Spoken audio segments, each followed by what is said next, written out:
이스라엘의 소망은 끊어진 듯 하였고 그들에게 남아있는 것은 이스라엘이라는 초라한 이름뿐이었습니다. 자력으로는 도무지 다시 일어날 수 없을 것 같은 상황 속에서 하나님은 한편의 환상으로 이스라엘의 회복을 보여주시며 이것을 선포케 하십니다. 그리고 하나님은 이 회복의 약속을 이제 지키십니다. 이 약속의 성취가 오늘 이 성령 강림 사건을 통하여 완전히 이루어지는 것입니다. 오늘 우리 예배에 참석한 사람들 중에는 그런 분들이 계시지 않을 것입니다. 아니, 계시지 않기를 바랍니다. 그러나 오늘날 우리 한국교회에는 주일날마다 덜거덕 거리는 뼈다귀 부딪히는 소리를 내며 교회를 모여들었다가 다시 끝나면 무섭게 그 뼈들을 덜거덕거리며 돌아가는 행렬이 얼마나 많이 반복되고 있는지 모릅니다. 주일 예배 시간만 되면 해골들이 무리를 지어 교회로 몰려들지만 예배가 마치면 썰물처럼 다 사라져버리는 그 해골 무리의 이동.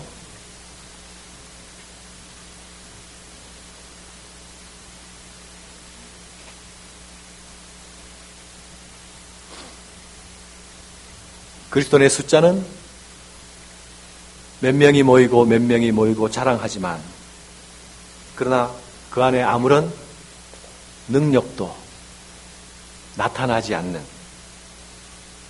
죽었다라고 말할 수밖에 없는 그 상황 가운데 처한 것을 우리도 알고 세상도 알고 있지 않습니까? 로이 존스 목사님이 당시 현대교회의 교인들의 영적 상태를 진단하면서 이렇게 말했습니다. 오늘날 교인들은 주일날 성장을 차려입고 교회에 나오는 이유는 딱 한 가지이다. 그것은 돌아가기 위해서이다. 혹시 지금 여러분도 오늘 송 목사가 설교를 몇 분 만에 끝마칠 것인가? 라는 것이 초미의 관심사이면 혹시 없습니까?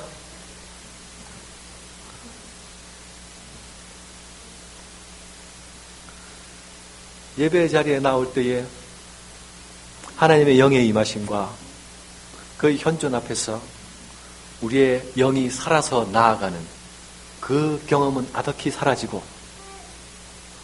교회로 나올 때에 오늘은 누구를 만날 것인가, 어떤 사람과 마주치게 될 것인가, 사람의 얼굴만 떠오르고 그리고 사람과 사람의 부딪힘, 해골과 해골과의 부딪힘만 일어나고 다시금 사라져버리는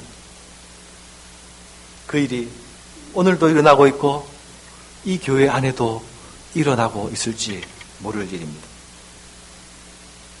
이러한 상황 속에서 우리는 다시 이 하나님의 은혜의 생기를 갈망해야 합니다.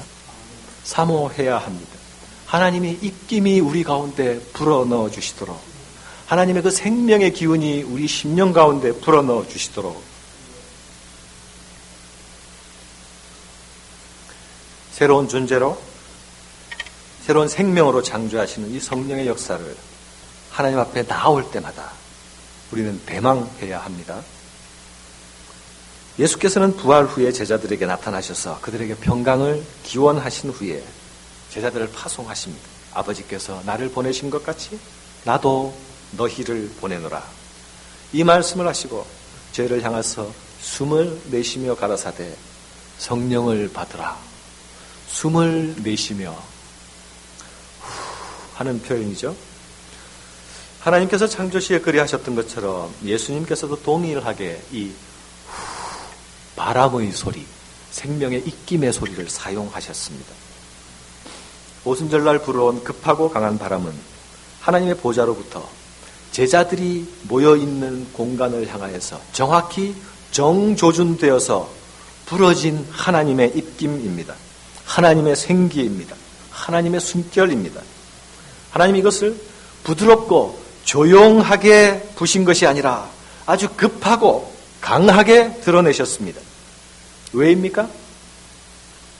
창세기 3장에 인간의 타락 이후로 기다리며 계획해오고 계획해오셨던 그 회복의 역사의 완전한 시작이 이제 비로소 시작되고 있기 때문입니다. 그래서 하나님은 점잖게 계실 수 없었습니다. 이제야 비로소 시작되게 될 본격적인 새 창조의 세계, 새 창조의 사역을 하나님은 지극히 기뻐하셨기 때문에, 하나님의 그 마음은 지극히 급하고 기뻤기 때문에 이 바람의 소리는 급하고 강할 수밖에 없었습니다. 급하고 강한 바람 소리는 또한 세상을 향하여 교회를 주목하여 보라는 강력한 외침입니다. 이 소리는 함께 모여있는 제자 공동체만이 들을 수 있는 소리가 아니었습니다. 외부에서도 모두 들을 수 있는 소리였습니다. 그날은 예루살렘에 각국에서 몰려온 큰 무리가 있었습니다. 그들은 이 급하고 강한 소리를 함께 들었습니다. 그리고 이 소리의 진원지가 어디인지 찾게 되었습니다. 그들이 소리를 쫓아 찾아온 곳에서 듣게 된 것은 제자들이 각각 난 곳 방언으로 말하게 되는 내용을 듣게 된 것입니다. 제자들이 먼저 사람들 가운데로 뛰어나간 것이 아니라, 성령 강림에 일어나자 제자들이 튀어나간 것이 아니라, 성령 강림의 사건이 일어난 장소에 사람들이 몰려들었고, 몰려온 사람들을 향하여 제자들이 각각 자기 말로 방언하는 것을 몰려온 사람들이 듣게 되었습니다. 듣게 된 자들은 마음에 신기한 의문을 가지게 되었습니다. 우리 각 사람이 난곳 방언으로 듣게 되는 것이 어찌미뇨? 그들은 이 사실의 기원을 알지 못했기 때문에 서로 놀라고 그리고 당황했습니다.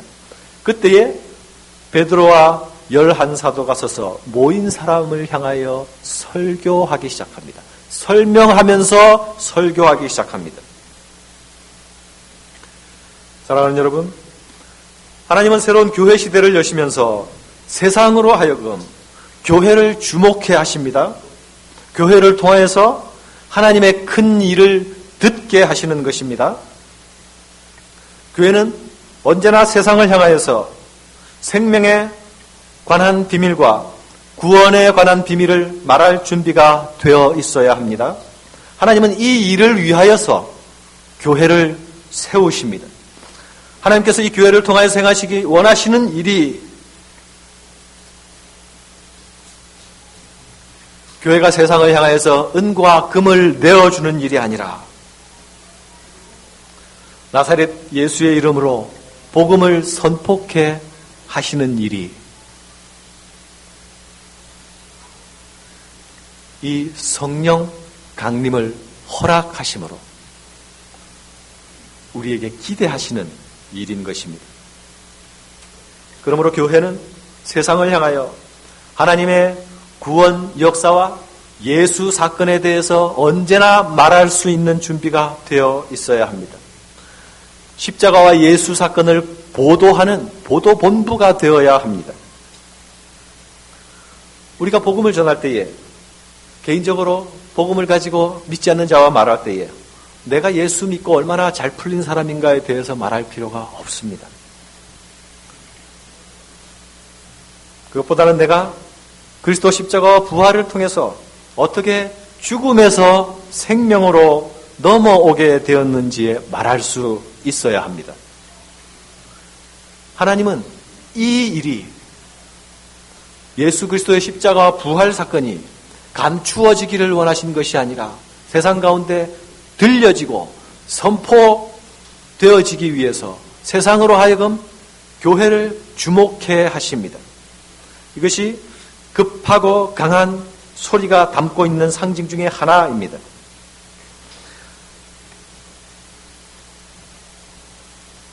이 사건은 또한 눈으로 볼 수도 있는 사건으로 임했습니다. 불의 혀같이 갈라지는 것이 저희에게 보여 각 사람 위에 임하여 있더니, 원문에는 불이 단수로 쓰여 있고 혀는 복수로 사용되어 있습니다. 즉 혀는 많지만 불은 하나였다는 것입니다. 이것이 각 사람의 머리 위에 임하여 있었습니다. 이 그림을 여러분은 상상력을 동원하여서 한번 머리로 그려볼 수 있겠습니까?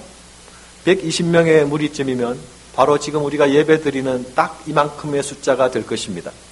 이 무리 위에 성령께서 임하셨다고, 오순절에 성령의 임함이 이 무리에 그대로 재현된다고 하면 어떤 그림이 그려질까요? 여기 지금 모여있는 모든 사람들의 머리 위에 그 불의 혀같이 갈라지는 것이 머리 위에 다 각각 임하고 있는 광경을 서로가 보는 것입니다. 아마 자기 위에 있는 불은 안 보였을 것입니다. 머리 위에 있었으니까. 그러니까 서로가 서로에게, 나 아닌 모든 사람 위에 성령이 각자의 머리 위에 임하여 있는 것을 모두 보게 되었을 것입니다. 모인 120명의 무리에게 예외 없이 모두 이 불이 임해 있었습니다. 그들은 귀로는 강력한 소리를 들으면서 또 한편 눈으로는 각 사람의 머리 위에 임한 불덩이 같은 것을 바라보고 있었습니다. 그들은 듣도 보도 못한 이런 일이 생전 처음 경험하는 것이지만 바로 이것이 약속하신 그것이 오는 징표임을 그들은 알았습니다. 그런데 우리가 주목할 부분이 있습니다. 이 120명의 무리는 우리가 지난번에 살펴본 대로 각각 다양한 그룹이 존재하고 있었습니다. 예수님의 직계 제자 그룹에서부터 이제 갓 예수를 믿은 지 몇 날이 안 되는 사람들까지 모두 함께 모여 있었습니다. 그런데 그들 위에 성령이 임하시는 것을 보니까 예수님 초기 사역 때부터 부지런히 따라다녔던 제자의 무리나 예수님이 돌아가시고 나서야 예수님이 누구신지를 깨달은 예수 믿은 지 아직 며칠 되지 않는 새파란 사람들이나 아무런 구별 없이 각각 성령의 임함이 그 머리 위에 머물고 있다는 것을 그들이 서로 보며 확인하게 되었습니다. 그들 가운데는 갈릴리에서부터 예수를 따르던 여인의 무리들도 함께 있지 않았습니까? 그런데 그들의 머리 위에도 똑같이 이 불의 혀 같은 것이 머물러 있었습니다. 우리가 잘 알듯이 제자의 무리들 가운데서는 대표적인 세 사람이 서로 각각 누가 크냐를 가지고 다투어 댔던 사람들이 있었습니다. 그러나 누가 크냐고 다투어 댔던 그 사람들에게도 아마 동일한 사이즈의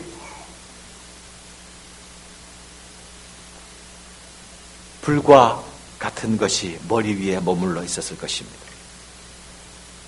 베드로는 좀 더 큰 불이, 야고보는 좀 더 작은 불이 아니라 이것이 무엇을 의미하는 것입니까?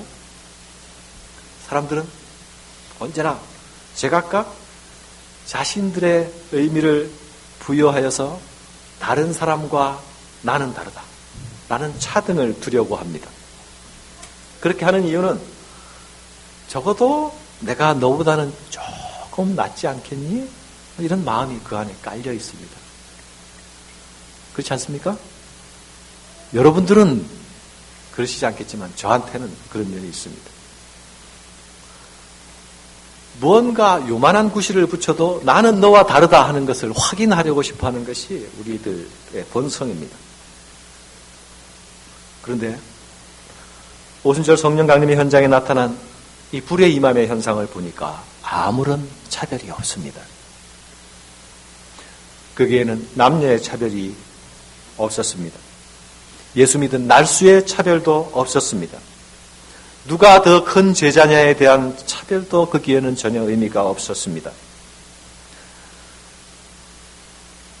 그들 가운데는 서로 긴장할 수밖에 없는 역사를 서로 공유하고 있었지만 마주대학에는 껄끄러운 과거를 서로 가지고 있었지만 그들 위에 임한